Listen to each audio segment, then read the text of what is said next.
it might be helpful if we started just by a quick round of introductions on the phone so everybody is confident, in addition to looking at their screens, of who we have on the call. Obviously, Shamika, Cassie, and myself, but if we could start with each of you on the phone, just indicating who you are and which state you're with, so your colleagues begin to recognize your voice or get introduced to you.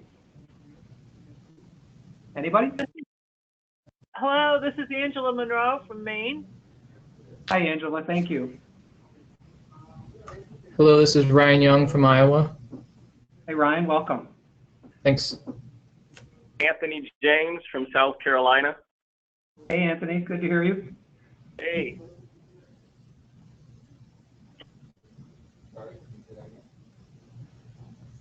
Others?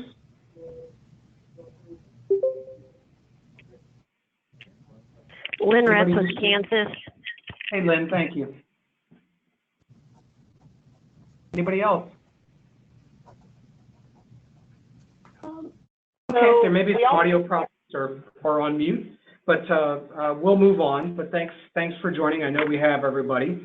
The purpose of the webinar today is to give a little bit of overview and orientation about the course, the experience that you'll have when you're in DC, and also a little bit of background information up front that'll hopefully help get us on kind of the same page before you get into town. And we're also going to cover some of the questionnaire responses, just so each of you are kind of conscious of what we've learned from each of you about some particular things that we want to emphasize in the week that you're here, so we make sure that we're responsive to you. And then a little bit of the agenda and some preparation that you will want to take before you come to town. It's all pretty straightforward. Those of you that have been to a NASEO national meeting and see the agenda is packed and you're really busy, it is that, although we have some good downtime too. So one thing I did want to stress before jumping in here is that, we've structured this agenda in a way that, we had to make a lot of choices. We could have you here for 3 weeks easily. So we had to make some cuts and choices about who we talk to and who we're with, but please speak up during the week. If there's any flexibility or things that we can massage along the way and tweak, we will certainly do that. And that includes any thoughts you have after today's call. So I'll run through the agenda. You can see it there on your screen for what we're going to cover today. And just jumping on, I know some of you know this, but many folks, when they come in to the energy office, into your roles, you may not have a reason to interact with maybe the board members in your region or hear parts of the meeting. And so just a little background about how NASEO was formed. It came about in '86 after a number of years from the era of oil embargo. The states had the state energy program had come together. Its forerunner, I should say. The states were working on a variety of energy emergency, renewable energy, energy efficiency, forerunners to many of the programs that you know. And there were consistently moves afoot to take money away from the states here in Washington, D.C. And so for a variety of reasons, it was decided by the states that an organization should be formed to represent all of the state energy officials across the country. And then Bill Clinton was chair of NGA's Energy and Natural Resources Committee. And for those of you that may have interacted with NGA, there are sort of two parts to it. There's the programmatic side, which doesn't do any policy or lobbying. They do training and outreach, the NGA Center for Best Practices. And then there's the Energy and Natural Resources Committee that does policy and advocacy. And Bill Clinton headed that committee. He saw this need. He helped with his Republican counterpart governors, helped to shepherd through the creation of NASEO. And there's a neat video that we have a link to where he literally just is commemorating the formation of NASEO. But really from the outset, this has been a group of governor-designated, governor-oriented energy offices and their directors focused on policies and programs. Our sole focus is supporting best practices, following up on the direction given to us by not only the members, but in particular our regional board members from each of the regions NASEO regions that your states are a part of as being part of the organization. We have our standing committees we'll go over in a few minutes that help to organize those.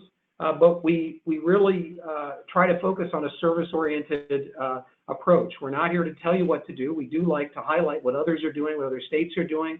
what we see in a variety of energy areas. The other thing that is a little challenging for us is we do cover literally every energy area.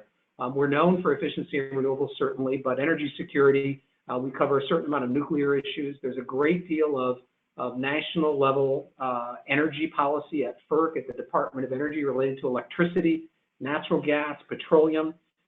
NASEO is one of the longstanding supporters of the Strategic Petroleum Reserve.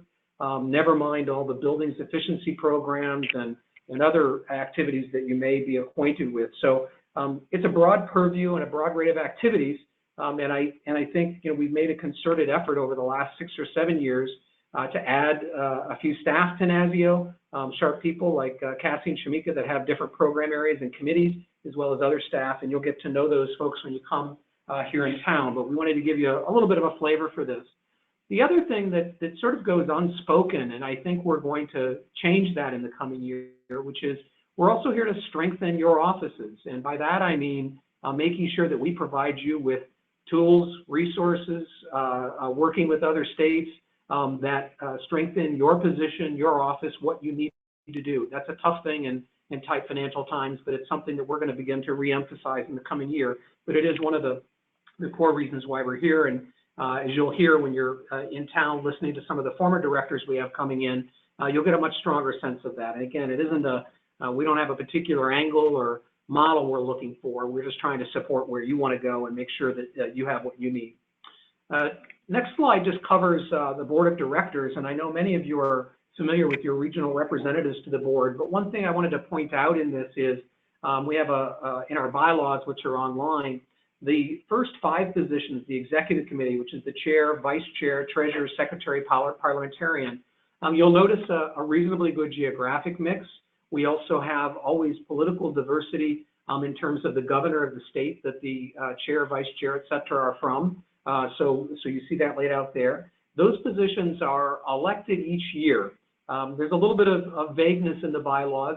By practice, the election takes place every year, and by tradition, those executive committee members serve for 2 years. So you may see that distinction when you come to the annual meeting and hear us go through our vote. All of the other positions, obviously the past chair is whoever it was, but all the other positions, the regional representatives, those are elected within your region. They're not elected on a national basis. They aren't somebody here at NASEO picks. There have been occasions when maybe there's a huge election turnover and some guidance is needed. We'll weigh in, but these are up to the region. So all these folks you see here, that's how they got there. We encourage you to engage with them when we do have elections. We try to take people in order. We are blessed to have usually multiple people interested in being on the board, and we take those in order and don't have a competition, but we take them in order and the region votes and we move forward. So at any rate, that is really how it's structured. And the other last thing on this topic that I think is important, because we do have a board meeting next week, but our board meetings are open to all members. And in particular, I always emphasize the summer meeting, which is typically in July, and in December is about a 2-day meeting. And we always encourage other state members, directors to consider participating in that. The space is a little limited, but there's usually enough for anybody that wants to come. Those meetings, I think, are extremely informative from not only a policy perspective, but in getting a sense of how the organization operates. So if you ever have an interest, please do reach out to us. I'll move on a little bit more quickly, but we wanted to hit on a few sort of core programs we have. This is one of them, our training activity, this week-long session. But the real front and center one is the regional program and our peer-to-peer support. We have a regional program, which is, this is a year of transition. We're moving to a process where myself and Shamika and Cassie are involved in every region. We have a series of conference calls that we'll be setting up on a quarterly basis. We've done those in the past, but we're doing them in a little bit more organized manner going forward. We're linking those regional meetings and calls a little more tightly to our functional committees, our standing committees that we'll look at in a moment.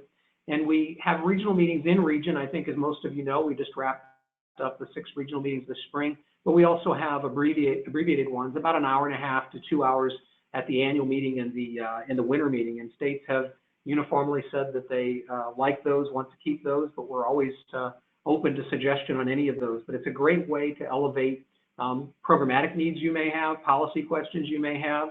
Anything we can do within the limits of our resources, we will do. So those are great places to vet that. The other thing I would say about the regional program and regional sharing that we facilitate, it's a great place to develop multi-state projects, I think, and activities. So a number of ways at that.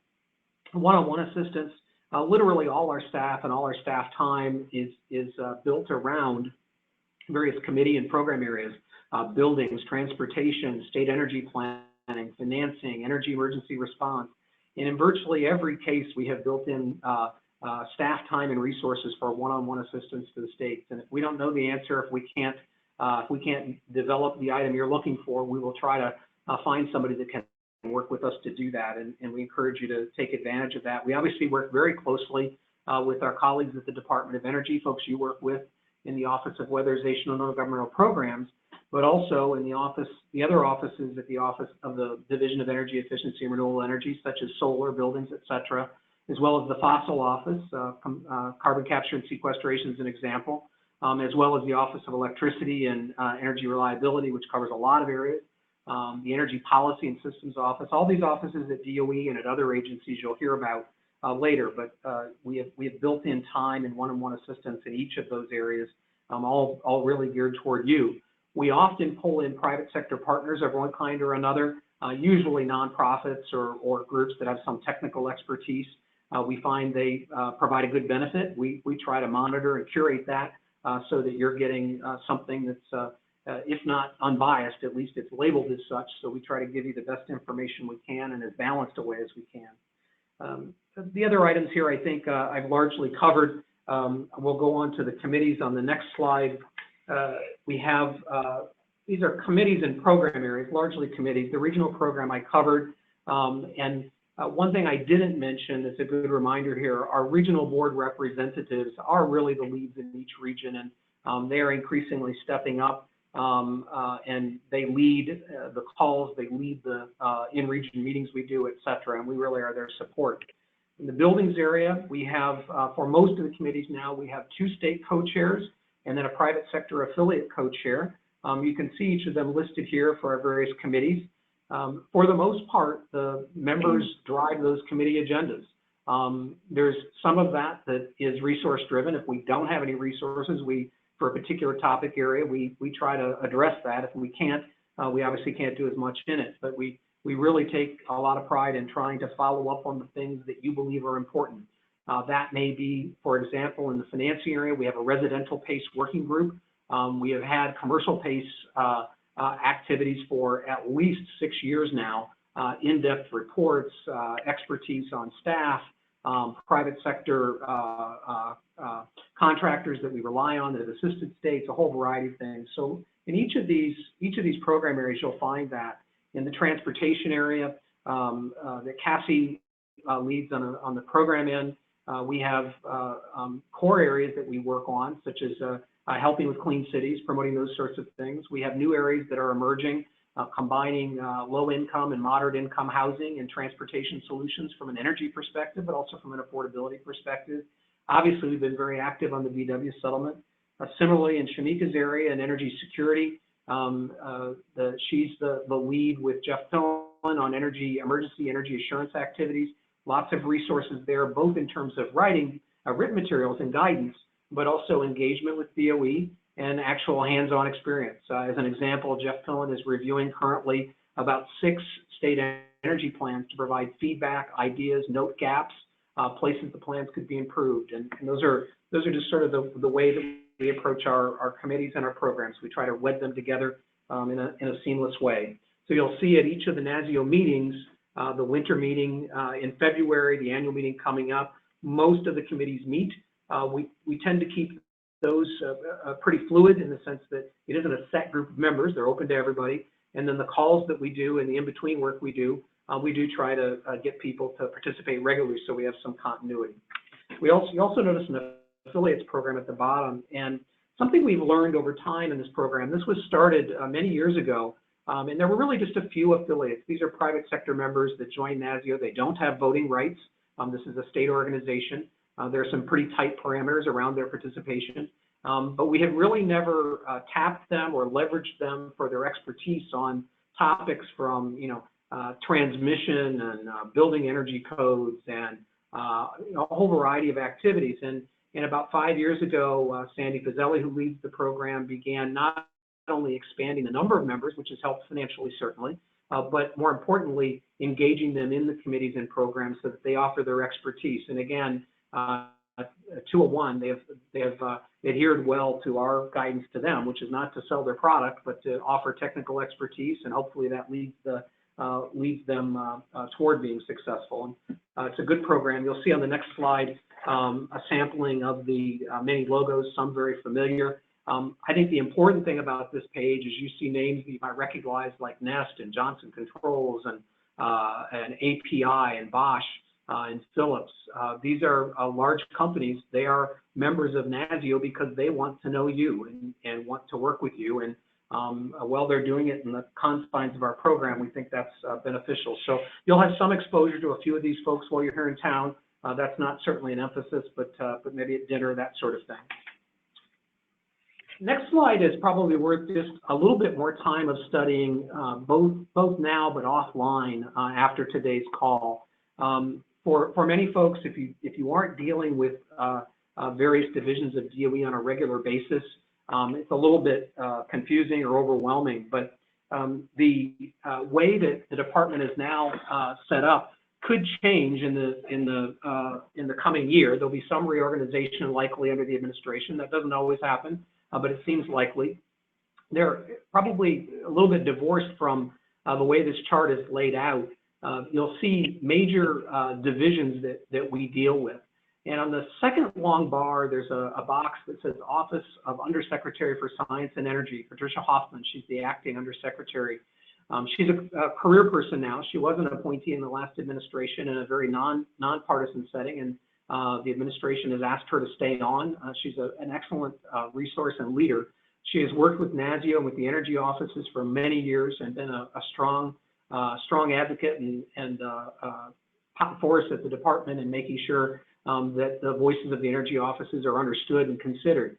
She now has a very large role. She oversees the Office of Science, which if you take out the nuclear cleanup budget for the Department of Energy, that is the largest office at DOE, Science. It's a multi-billion-dollar budget. These are really core, very early stage research and development activities, supercomputing, a variety of things that impact many of your universities that are involved in basic R&D and private sector R&D. The next box down is the Assistant Secretary for Efficiency, Energy, and Renewable Energy. This is the division that most people, I think, in the energy offices most often interact with. It includes all the renewable programs, solar, biomass, et cetera, as well as vehicles, hydrogen, and of course the Weatherization and Intergovernmental Programs Office, which houses both the Weatherization Assistance Program and SEP. And as you move down that list, you'll see the Fossil Office, the Nuclear Office, the Electricity Delivery and Energy Reliability Office, which we often shorthand as Office of Electricity, though that's not entirely accurate. That's where the energy emergency activities are generally housed, and so on. So we'll go through each of these divisions when you're here in town in more detail, as well as some of the other divisions in the department. And you'll meet with officials from most of these divisions, not all, but most of them. And it just to get a sense of the opportunities to interact as a individual state and as groups of states, whether it's through us or with your colleagues, there is a lot more opportunity within EERE, a lot more opportunity across the Department of Energy for you to partner, potentially get funding, et cetera. And the core message for us is, while you're here and looking at this, is to learn about that a little bit. Then we are very happy to work with you one-on-one or in a group, however you want to proceed, to begin to build relationships there over time. So this is a beginning to explore that, figure out where you want to spend your time, and we are happy to help facilitate that on a going forward basis. So there are lots of questions around this, but it is worth studying this chart a little closely and just getting to know it. It's easy to visit the website and sort of pair some of these functions up. There are a lot of moving pieces to that, and as I mentioned, some of those will be changing, though I think probably less dramatically than had been thought originally. This really I covered in part. This is just the EERE, the Energy Efficiency and Renewable Energy portion of that earlier org chart. We will spend time with a number, but certainly not all of the offices when you're here in town. You are likely more familiar with these offices. We'll spend some time talking about them here in the NASEO office when you arrive on the first day, so you get a good sense of them and where they lie and what they cover. There are likely to be more changes within this division of DOE than the others in the future, but for the moment, this is how it's set up, and it's probably the best way to proceed in thinking about it. There are a number of budgetary changes afoot in the appropriations process right now that could impact these offices, but I think we're likely to see most of the functions continue into the next year. I don't want to spend too much time more on just kind of covering where we are before I turn it over to Cassie, but I did neglect to mention the national laboratories. And national laboratories are an amazing resource, an incredible national treasure. They're also incredibly misunderstood. Well, they are DOE entities, and there are a lot of exceptions. There are some 17 labs across the department, but most of them are contractor operated. And so, well, NREL, for example, is the National Renewable Energy Laboratory, and Oak Ridge is the Oak Ridge National Laboratory. Nearly all of the staff are actually contract staff. They may be associated with a research institution such as a university or a nonprofit or some other nonprofit collaborative running them. That's typically how they're operated. Reason why I mention that is just that a lot of times I think when states begin to look at DOE and look at the labs, as the organizations are established, they typically don't have buckets of funds, certainly not to give out. Most things with them require resources. So something I should have mentioned in the org chart discussion, and again, we will revisit that. It's a lot of information to unpack, but we wanted to give you just a taste of it today, so you have a little time to think about questions and what you hear next week. With that, I'm going to turn it over to Cassie for this next session to go over some of what we heard from you. Thanks, David. Hello, everyone. This is Cassie Powers with NASEO. Before we dive into an overview of the agenda, we wanted to take a few minutes to review the results of the questionnaire that was distributed last month. The purpose of the questionnaire was to really give NASEO an idea of where each of the attendees for the new directors training stand on various issues, how much you are familiar with federal processes, so that we can fine-tune the agenda to best meet your needs. And so we wanted to spend a couple of minutes during the webinar to review some of the responses to the questionnaire so that you can all get a sense of what your colleagues are doing and kind of the basic level of understanding of some of the federal policy issue areas, and then we can go into the agenda. So this first slide is a summary of some of the responses for the question of what the specific roles and responsibilities are of the state energy offices. And the respondents, as you'll see, almost all responded that state energy program or state energy planning is one of the primary responsibilities of your office. Other topical areas that's covered by your offices include energy assurance, weatherization, building codes, clean cities, and transportation. A number of respondents said that each of those program areas were a responsibility of your office. And then there were a smattering of other programs and responsibilities that are covered in each of your offices. Not all of them are listed here, just the ones that popped up in multiple responses. One of the things I did want to note is that a couple of folks noted that one of the key roles of their office is to represent the governor on policy areas. This is something we're probably going to dive into a bit more during the training, talking about the important role of the state energy office and representing the governor, representing the state's policy issues for energy, and we look forward to hearing more about each of you and your roles during our training. On the next slide, we have collected some responses for what the level of interaction with other state agencies are within each of your states. This is to give us an idea of how much your offices work with other state agencies that deal with energy issues, such as the State Department of Environment or the Public Service Commission. Most folks said that they did interact with their state's Department of the Environment. About half of the respondents noted that they interact regularly with their Public Service Commission or their PUC. And then a couple of respondents also noted that they interacted with their Departments of Emergency Management and Departments of Transportation. So an interesting mix of cross-agency interaction. The next slide, we gauge what your office's top 3 challenges are. And here is some of the challenges that were listed by multiple respondents. The top 3 that were listed across many different respondents' answers were staffing constraints, budget and uncertainty, and the need to raise the visibility of the office. These were 3 common themes. These are 3 challenges that we hope to address during the training. There's a wide variety of organizational structures for state energy offices, from huge state energy offices like in California to smaller state energy offices with a single staff and everything in between. And we know that each of those models poses different staffing constraints.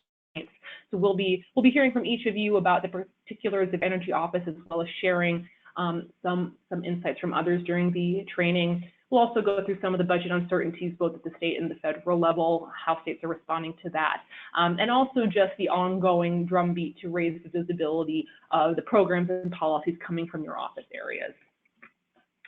The next few slides all react to a series of questions which have asked you to rate your understanding of various federal energy policy processes. And one of the things that are the takeaways from this next few series of slides is that it sounds like most folks will be attending the training in DC in a couple of weeks, have a basic or a limited understanding of different federal processes. And so that means there's a huge opportunity to learn. We've organized a number of meetings with federal agencies to try to give you a better insight for the roles of the different executive offices, federal agencies, as well as congressional agencies and, congressional offices and processes. As you'll see here, in terms of the state energy office's level of understanding for federal energy, legislative, and budget processes, most folks have a basic or a limited understanding of those processes, with a respondent having an advanced knowledge of those processes. On the next slide, we had rated the understanding of the state energy office's understanding of executive branch actions, also a number of basic and limited responses. The next slide is a similar mix of responses for the Energy Office's level of understanding of federal agencies' roles and responsibilities. This is everything from the roles and responsibilities of the Department of Energy, but also other agencies such as the Environmental Protection Agency, Department of Transportation, et cetera. And the last slide in this series is rating the understanding of how federal agencies interact with state energy agencies. And this is really what we're hoping to really dive into in the training, is to introduce you to leads and important points of contact in various Department of Energy offices, as well as other relevant federal agencies, and to highlight the ways that these agencies can work with you to provide information and build a beneficial type of a relationship for both parties. Before I turn it back over to David, I did also want to note that on almost all of the responses, it sounds like most of your interaction thus far with federal agencies, for most offices, has been limited to the state energy program or the weatherization program within the Department of Energy, with a couple folks saying that they've also worked with either other branches of DOE or other federal agencies like EPA or DOT, et cetera. And so again, one of the goals of this training is to introduce you to the different offices and responsibilities within DOE that you will likely be working with at some point over the course of your tenure with the State Energy Office, as well as some other federal agencies that you'll likely come into contact with. And so that brings me to the end of the questionnaire responses, and I'll turn it back over to David to talk a little bit about the purpose of the Institute and then walk through our agenda. Terrific. Thanks, Cassie. This may be kind of obvious to you all. It's interesting that it wasn't us. You know, we have been at this at NASEO a long time in working with new staff and new directors that come in and trying to convey what we know and give a leg up where we can. But we only started this training last year. And as we thought about it, it came up in a board meeting, a good example of where your regional board representatives are having an impact. It came up in a board meeting. It was suggested, wouldn't it be great to have an orientation, a training, something for new directors? And we had done sort of a few-hour version of this at some of the annual meetings and so forth. And we immediately was suggested, I forget which state, but one of the states said, why not, you know, the better part of a week or a few days. So we developed this last year. And the purpose really is, as stated, it's to primarily to give you some context and some connectivity to various federal agencies and programs that you might work with that could strengthen your offices and whatever it is you want to do. That's job one. I think job two is to have a better sense of how you interact and engage with the federal energy policy program and regulatory process. Some of you are interested in being engaged on things like FERC-related electricity issues at the federal level, some in appropriations, some in legislation, some primarily in programmatic activities. But the purpose of this program is really to lay the foundation to help clarify where those opportunities are for you, to get a sense of some of the roles and responsibilities where you can plug in. After the training, we work with you in those areas that you consider a priority in I guess in your work, and we can carry that out on an individual basis then. The other piece of it I think that's important is to begin to learn a little bit about what your colleagues know across the country, and some of that has to do with some of the structuring committee conversations we have. Some of it, frankly, are the private sector organizations here in town that have been working with energy offices for years and just see great value, and having their outside perspective looking in can be very valuable, I think. So we try to introduce you to all of those things. We also try to give a little flavor of the legislative and appropriations process, and that even if that's not a role that you see being very engaged in, for some of you it will, some it won't, that may change. It's really helpful to understand the process and how it unfolds and where you might want to plug in or where you might want to alert somebody in your state. And so we'll spend some time on that here, but that is an iterative process. So I think learning a little bit about the legislative versus appropriations process, the natural tension, regardless of who's in office, of which party, but the natural tension between the administration and Congress and other agencies, and of course the judicial branch in some cases where things are moving to the courts for some reason. So those are really at the core of this. It's to help give you all a leg up. The other reason we did it for many years, it's a little bit of a dynamic story, but when NASEO started out, most of the energy directors were appointed by their governors. It was a relatively new area. Many stayed in their positions, even if they were appointed for a very long time. Had a little bit to do with just generational age of our society. And about 8 or 9 years ago, when energy became a bigger and bigger issue, really a little more than that, more like 10 years ago, early in the Bush administration, there were more concerns about oil prices. There were more concerns about changes in technology, more concerns about security, certainly climate for many states and for many political leaders, not for others, but for many. All of those things led to greater visibility of the energy offices, and that combined just with our aging population meant that a lot of people have been coming and going from your offices. So whereas in the 1990s, we might have 5 or 6 energy directors or senior staff change in a year. Now we might have 5 or 6 in 5 or 6 months. So it's the need for this to build some continuity, give you a leg up, and hopefully be able to do your job easier and better. That really is our goal. We should go over the overall agenda now. You can certainly look at this at your leisure, but I do want to cover it just so you have a sense of why we have put it together the way we have. We do still have room for a few tweaks, but it is pretty well firmed up. We have a welcome dinner just to get people oriented, meet one another. It's mostly about all of you and meeting just a couple of us on this end if you don't know us already. And the first full day, we start relatively early. NASEO staff will actually be picking you up from the hotel to get you here to our office for the first day in Arlington. If you're not familiar with this area, we're about 4 miles of line of sight from where your hotel is, but it's a fairly easy trek, and they'll get you here for a little continental breakfast, and then we'll dive into a fairly meaty agenda, running through the details of some of the things you saw here today on the slides, and digging in deeper into some of the legislative approaches. There's also an interesting session at 1:45 called the 10 Things Every State Energy Official Needs to Know. We have 2 former energy directors coming in that have given this talk before. These are 10 items. I don't want to be a spoiler alert, so I won't tell you what they are, but they're things that we developed with former directors over a period of years where when they came into their office, they're like, if you don't know these things, they're at your hazard. So we think they're important. They're a good place to either start from or fill gaps maybe that you might have overlooked. And then you can see the rest there. The dinners we have planned, just so you know, very nice places. Business casual is appropriate, but I think they'll be enjoyable. We'll make those, we've tried to set those a little on the early side so you can get back to your hotels and relax or call family or whatever you need to do. So we've set those as reasonably early as we can.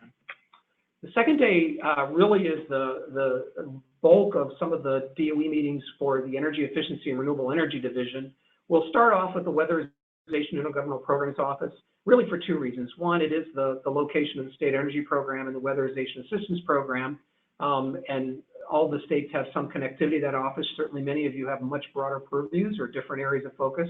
But the other reason is they are funding a large portion of this training. NASEO general funds and some affiliate dues are also paying for a part of the training, so there's a cooperative effort. But in any case, we're leading off with them. So the key staff, the program director, Anna Garcia, for example, will have a break session, so you'll have some time to work each day to do email, make a few phone calls, that sort of thing. And I should say that each of these relatively senior officials are setting aside time on their calendars to specifically meet with all of you. So it is important to be in the room at these times that we have scheduled out. So the work times are really intended for that, and we don't have a lot of flexibility beyond that. You can see the rest there. I would point out the U.S. Energy Information Administration, that is a standalone independent agency within the Department of Energy, and I'm sure many of you have been to their page or seen their data. But there is a treasure trove at EIA that is, as long as we've been working with them, I am always amazed at what we miss. And so that's really a key place to begin a conversation and begin to get to know them. They can be extremely helpful in planning activities of every type, whether it's statewide planning or a program or just a data point you need for somebody in the state that you're trying to be responsive to. That evening we have dinner on your own, little obviously free time for you to use as you wish. The second full day we have, third full day, we start off at Jeff Genzer's office. Jeff Genzer is our general counsel. His office is located in downtown DC, and we'll go through the last of our DOE meetings with the Office of Electricity and Electricity Delivery and Energy Reliability. Again, we'll have some detail on each of these offices so you know what to expect. In the case of the fossil office, much like EERE, they have many functions. You're going to get a piece of that. It's just not possible to fully flesh all of these out. But you know, we tried to pick some things that made sense. We'll have a representative from the Carbon Capture and Sequestration Office. He'll also address some of the other activities in that office. If you aren't familiar, they house the Strategic Petroleum Reserve, drilling and exploration R&D, some pipeline activities, a variety of natural gas and coal and oil-related issues that are usually of interest to most states.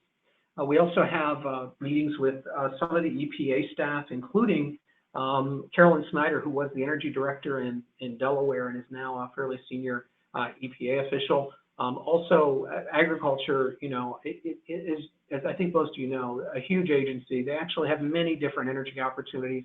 We've picked a few, and obviously there's more there. And again, you know, just to reiterate, our goal is to get you oriented and interested in different areas, and then we can follow up with you one-on-one to begin to dig deeper over time if that's of interest. And then we have a fun evening planned, the Washington Nationals versus the Milwaukee Brewers. We have a baseball game and meal at the park. Should be a good time there. And again, we're covering all these costs, so no personal concerns if that gets in the way. And then we have on Thursday, we really begin to reach out to some of the private sector organizations, the trade organizations around town. Some of the nonprofits advocacy groups are important as well, but the trade organizations in particular have a huge role. They have the interaction at the federal level, they have interaction at the state level. Every major and obscure entity you can possibly think of. And we've tried to assemble a group of 5 or 6 of these that we most regularly interact with, that we think would be most applicable to those of you that are coming in, and that generally have a good understanding of what you do.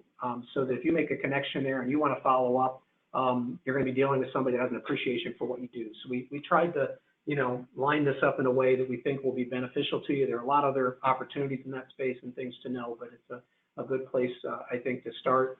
We also will be hearing from some of the energy supply associations. Again, impossible to cover them all. We we hit on a few of interest, and again, that have an understanding of your offices: Nuclear Energy Institute, Solar Energy Association, AWEA, the American Wind Energy Association, the Hydropower Association, etc. There's also a new former energy official who is running the Energy Storage Association, and we thought that was an area of great interest and some new opportunities. Since she's getting her feet on the ground, there may be some new state opportunities there. Could be very advantageous, I think, for you and perhaps for their companies as well.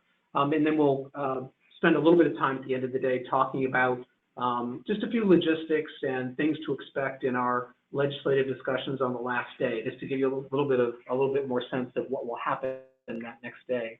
So Jeff Genzer is leading this part of the agenda, but you'll be going over to the Hill to meet with Senate Energy, Natural Resources Development legislative staff that are on the Senate, that are staffed of the Senate Energy and Natural Resources Committee. We'll likely have a few appropriation staff as well. We're also working on the House side. Our primary target is the Senate, simply because of where they are in process right now. The timing of that probably makes more sense, and you'll get a chance to interact with them.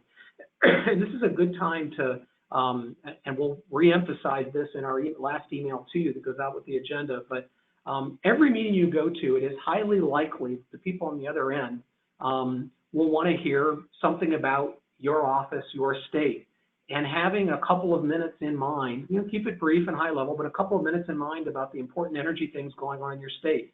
And I wouldn't, limit it to your office or exclude your office, either one, but the important things that are going on in your state. If legislation is just passed that needs big changes in the power sector, or maybe a new program you've launched, whatever it is, but kind of have your little spiel ready that you might have shared with a colleague or a family friend. And I'm sorry.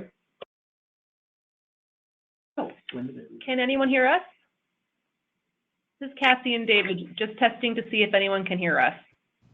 I can hear you. Yep. This is Angela from Maine. Okay, great. Sorry, we just got a text from our colleague that we perhaps had lost you. So my apologies for the interruption. Just wanted to make sure. No worries. Go No ahead, worries. David. Well, I'm talking without taking a breath, so I apologize for all the yammering on. But just to give you a heads up, to be thinking that way, have some concise things in mind that you might want to share, because the good news is when they're asking, they really want to know. I mean, they're interested in what you do. They're much more interested in you all than they are in us. So that's just a heads up, so you're not surprised, because I think one and all will have a question from different perspectives. Certainly in the weatherization office, they'll be interested in what you're doing in SEP, and in other offices, they'll be interested in the broader picture. So you can kind of gauge that as you look across the agenda and just think through what you want to convey. And some of you that attended the regional meetings know what that feels like already, very similar to that kind of a story. And then we'll wrap up. Our friends from DOE will join us at the end, basically just to ask what you thought, and we'll do the same. And we obviously want to know. We want to make sure it was valuable for you, and want to know how we make it more valuable for the next group like yourselves that come in. It's a lot of time you're investing, a lot of time and effort we're investing, and we want to make sure that we do the best we can. That's it for me. Thank you. Thanks, David. Before we sign off, I just wanted to share a few notes for preparing for the Institute. And so this first page has some just suggestions for some activities you can undertake over the next couple of weeks before arriving in DC.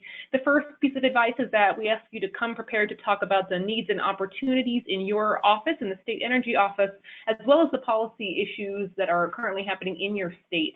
A lot of the agencies and congressional staff that you'll be meeting with will be interested not just in the activities of your office, but also what the top 3 or 4 policy concerns and emerging energy issues are within your state. And I know that at times those issues don't necessarily fall under the purview of your office, but it'll be good to just kind of have a few top level policy options for what the emerging issues are in your state. Another suggested preparation for the Institute is to take a look at the agenda and the training materials from NASEO. We are going to be sending out an electronic binder of materials to participants next week. This will be a lot of background information, some helpful pieces of research that may help during your week in DC. We'll also have a hard copy of that binder available to you when you arrive in DC. We also recommend that you identify any personal or professional goals you hope to accomplish through the Institute. We'll have an opportunity to chat about those during our dinners on Sunday or Monday, also during our opening day and orientation on Monday when you're here at the NASEO offices, but it's always nice to just have an idea of what you hope to get out of the training, and we're certainly hoping to help you achieve those goals. Finally, recommend that you review the agenda and write down questions for your meetings with federal agencies, congressional staff, outside organizations. We'll have an opportunity to talk through a lot of this on Monday, on the first day. That'll likely give rise to a number of questions that you'll have for your meetings with DOE and the other agencies in Congress later that week, but it's a good idea just to be brainstorming some of those questions now. And finally, on the last slide, just a few notes on the logistics of the Institute.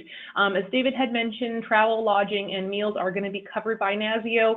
We'll be with each other for most of the week, days and evenings, and so there will probably not be a lot of outside expenses, but if you do purchase any meals or travel outside of the meeting itself, please just keep all itemized copies of the receipts and turn them into us following the meeting. A note on the attire, we recommend business or business casual attire. It is quite warm in DC in the summer, very hot and humid, and it can sometimes storm, so we want for you to be comfortable, but also note that we will be meeting with relatively high-level officials at the Department of Energy with congressional staff, and so we recommend it so that you dress so that you are comfortable for those types of meetings. Also note to please just bring your government-issued ID. You'll be needing to check in to a number of these federal buildings with government-issued ID. We do have a note that for the folks attending from Maine, I think it's the only state on this list with attendees who are coming in late July, but please bring a passport or some other form of government-issued ID that is not the driver's license. They've implemented some new rules, and so if the state isn't on the real ID list, as they're calling it, you'll need some other piece of identification. You can let us know if you have any questions on that.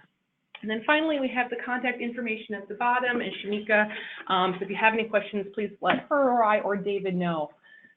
And I think that brings us to the end of our training. So we can pause right there. I know we've got some time. We've covered a lot of information, and so we can open it up to see if folks have any questions.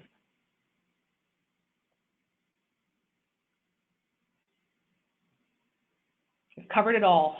All right. Well, David and Shamika, do you have anything else?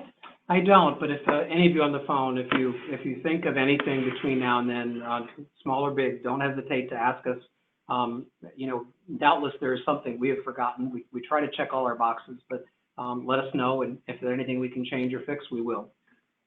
Great. And just one more note on the logistics. We'll be following up with you with an email shortly. We're trying to just get a final head count for some of our dinners, as well as the baseball game on Wednesday, which will be a very casual, fun affair. And so keep an eye out for that email from us so that we can finalize our head count for the social activities.